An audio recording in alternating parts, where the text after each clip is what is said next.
दोस्तों नमस्कार।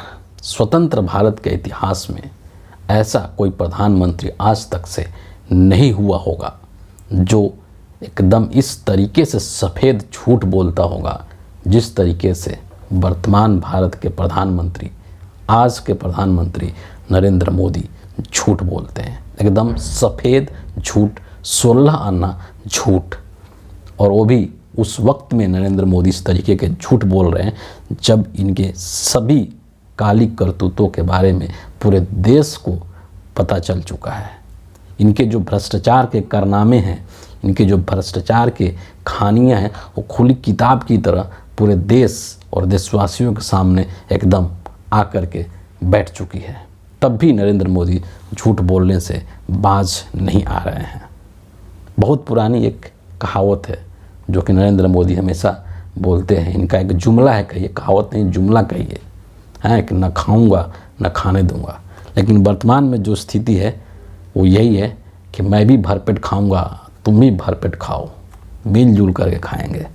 दरअसल इंडियन एक्सप्रेस के अंदर एक न्यूज छपी और उसमें ये चीज़ कहा गया है कि 2014 से लेकर के और अभी तक विपक्ष के तकरीबन 25 नेताओं के ऊपर भ्रष्टाचार के जांच बैठाए गए और उसमें से 23, है ना, मतलब आउट ऑफ 23 ऐसे जो लीडर्स थे जिन्होंने कि बीजेपी ज्वाइन कर ली और उनके खिलाफ नरेंद्र मोदी ने जांच को बंद करवा दिया या उनको क्लीन चिट दे दिया।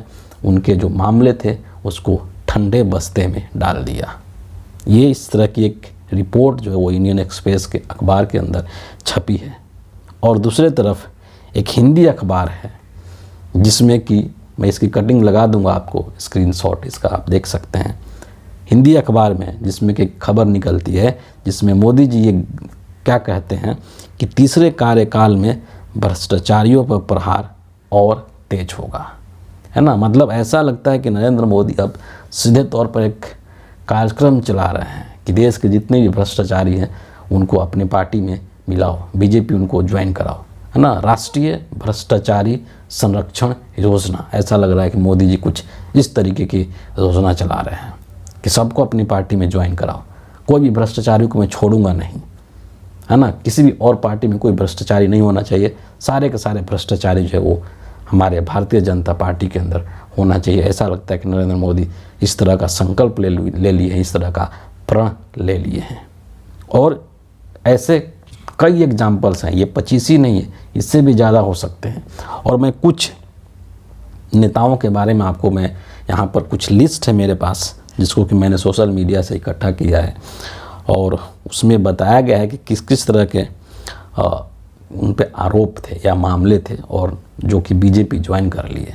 कुछ नाम उसमें से मैं आपको यहाँ पर जरूर गिनाना चाहूँगा। सबसे पहले इसमें है असम के हमारे मुख्यमंत्री हैं एक हिमंता बिस्वा शर्मा, है ना। गुवाहाटी में इनके मामला क्या था कि गुवाहाटी में जलापूर्ति घोटाले में आरोपी हैं। जब वह विपक्ष में थे तब भाजपा ने पहले उनके खिलाफ एक श्वेत पत्र निकाला था। दूसरी चीज़, यह अभी मुख्यमंत्री हैं बीजेपी के।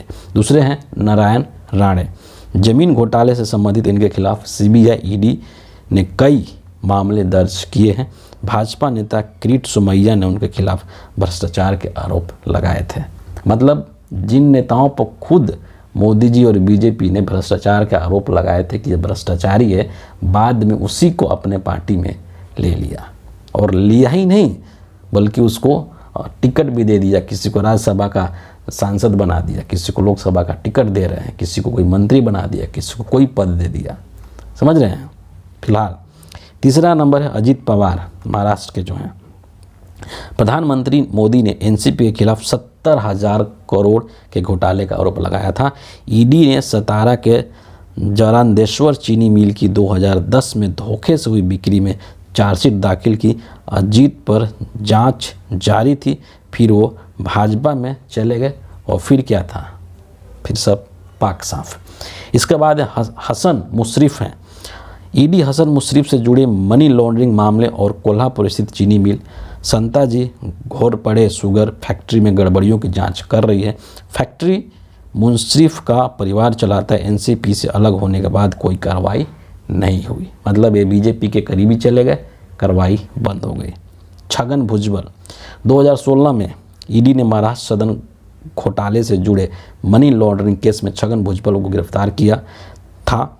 उन्हें 2018 में बॉम्बे हाई कोर्ट ने जमानत दे दी थी। हालांकि एनसीपी से अलग होने के बाद अब तक कोई कार्रवाई नहीं हुई है। भुजबल, उनके रिश्तेदारों और फर्मों के खिलाफ बेनामी संपत्ति मामले में कार्रवाई बंद हो गई है। ये शरद पवार से एनसीपी जो अलग हो गई, अजीत पवार जो अलग हो गए, उसकी बात हो रही है। अशोक चवाड़, भाजपा ने उन पर आदर्श हाउसिंग सोसाइटी घोटाले का आरोप लगाया और उनके भाजपा में शामिल होने के बाद से इस मामले में कुछ भी आगे नहीं बढ़ा। प्रफुल्ल पटेल, बीजेपी ने प्रफुल्ल पटेल पर आरोप लगाए थे कि एयर इंडिया की लीज पर हवाई जहाज़ लेने की कोई ज़रूरत नहीं थी, लेकिन फिर भी हवाई जहाज़ लिए गए, जिससे 3000 करोड़ रुपए से ज़्यादा का नुकसान हुआ सरकार को। प्रफुल्ल पटेल के बीजेपी गठबंधन में शामिल होने पर सीबीआई ने उनके खिलाफ केस बंद कर दिया। अगला नंबर देखिए, जनार्दन रेड्डी, इन पर अवैध खनन के 35,000 करोड़ घोटाले में सीबीआई के 9 केस दर्ज हैं। अब बीजेपी का दामन थामने के बाद वो भी आज़ाद हो जाएंगे। इसके अलावा और भी कई ऐसे नाम हैं, मसलन शुभेंदु अधिकारी हैं, मिथुन चक्रवर्ती हैं, सोमन चटर्जी हैं, वायस चौधरी हैं, भावना गावली हैं। ऐसे न जाने कितने सैकड़ों नाम हैं जो कि बीजेपी के और नरेंद्र मोदी की जो वॉशिंग मशीन है उसके अंदर धूल करके ये लोग पाक साफ हो चुके हैं। मोदी जी के जीवन का एक ही आदर्श वाक्य है, एक ही उद्देश्य है ना, एक ही उनका मूल मंत्र है कि जेल में क्यों जाओगे, जेल में जाने से अच्छा है बीजेपी ज्वाइन कर लो, मिलजुल करके खाएंगे और देश के लोगों को बेवकूफ़ बनाएंगे। और इसीलिए ये सब कारनामे वो कर रहे हैं। और ताज्जुब होती है कि कोई भी व्यक्ति इतना मतलब निर्लज कैसे हो सकता है ना, उसके अंदर लोक लाज का इतना अभाव कैसे हो सकता है कि ये सारे जो मामले हैं वो खुल चुके हैं, मतलब एकदम ओपन है, पब्लिक प्लेटफॉर्म पे है, हिंदुस्तान का हर व्यक्ति को पता है। और इसके बावजूद भी नरेंद्र मोदी बोलते हैं कि कोई भी भ्रष्टाचारी मेरे बगल में बैठकर मेरा ताप सहन नहीं कर सकता है। मतलब ये पराकाष्ठा है झूठ बोलने की।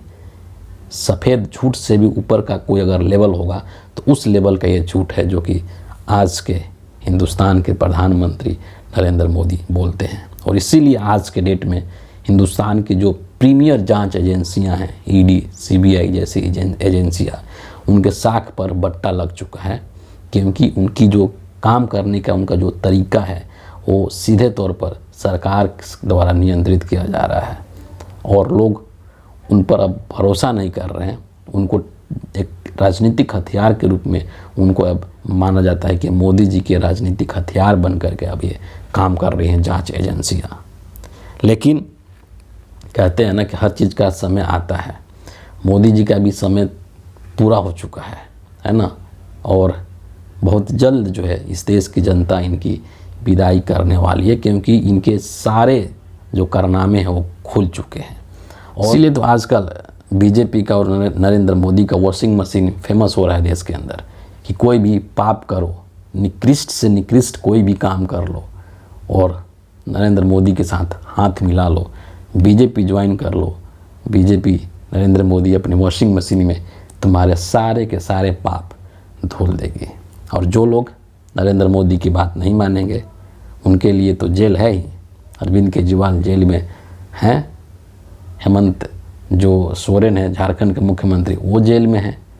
तो जो इनकी बात नहीं मानेंगे उनको ये जेल में डाल देंगे, और जो इनके बात मान जाएंगे, इनके आगे घुटने टेक देंगे, झुक जाएंगे, उनको ये बीजेपी ज्वाइन करा करके और उसको पद भी दे देंगे, मंत्री बना देंगे, है ना। इसलिए मोदी जी का ये एकदम स्पष्ट इनका उद्देश्य है कि तुम जेल में मत जाओ, तुम बीजेपी ज्वाइन करो, कोई भी पाप करके आओ तुम बीजेपी ज्वाइन कर लो, हम तुमको संरक्षण देंगे, हम तुमको पद देंगे, हम तुमको सब कुछ, तुम्हारा प्रमोशन करा देंगे, तुम जितना बड़ा पाप करोगे उतना ही बड़ा प्रमोशन हम तुमको दे देंगे।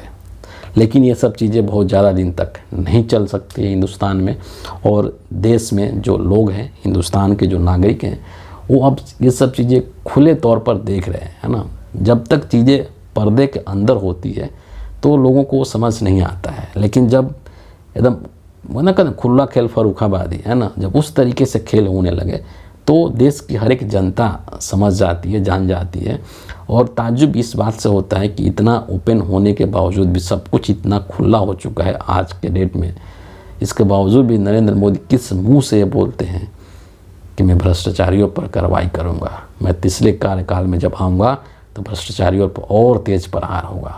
मतलब ये हमारे कल्पना से परे है कि किस कैसे वो कहाँ से वो हिम्मत लाते हैं इतना बड़ा झूठ बोलने का। नरेंद्र मोदी वो कौन सा ऐसा चीज़ है जिससे इनको इतनी हिम्मत मिलती है कि इतने लोगों के सामने, देश के सामने, आप प्रधानमंत्री हैं, आप कोई मामूली आदमी नहीं है, आप प्रधानमंत्री हैं, और पूरे देश के सामने इस तरीके से झूठ बोलना, इतनी बेशर्मी के साथ झूठ बोलना, मतलब ये तो भगवान ही मालिक है।